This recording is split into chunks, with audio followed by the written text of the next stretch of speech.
ఈ రోజు మన ఉపాధ్యాయుల దినోత్సవం కూడా ఆమె పుట్టినరోజున ఖచ్చితంగా కేటాయించాలి.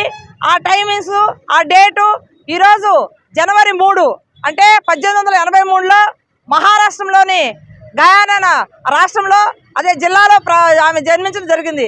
మన కోసం ఇంత ప్రపంచ స్థాయిలో చేసిందంటే ఆమె మనకి ఎక్కడైనా భారతదేశంలో ఆమెకున్న నిండుతనం ఇంకెవరికి లేదని మేము ఖచ్చితంగా చెప్పగలము.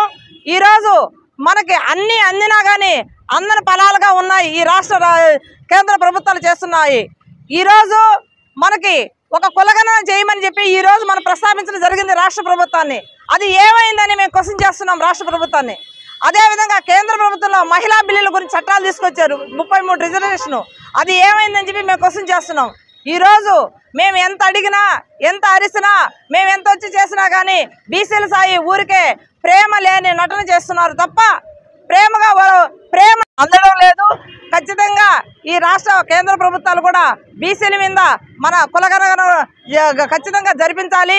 మనకందరికీ మంచి జరగాలనే ఆలోచనలో ఈ రాష్ట్ర ప్రభుత్వం చేయాలి. కానీ ఊరికే ఆశ పెట్టి మధ్యలోనే వదిలేయడం చాలా దారుణంగా ఉంది.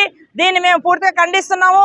కానీ ఈ శుభదినం ప్రతి ఒక్కరు పండగలాగా చేసుకోవాల్సిన అవసరం ఎంతైనా ఉందని బీసీ సోదరులందరికీ నేను తెలియజేస్తున్నాను.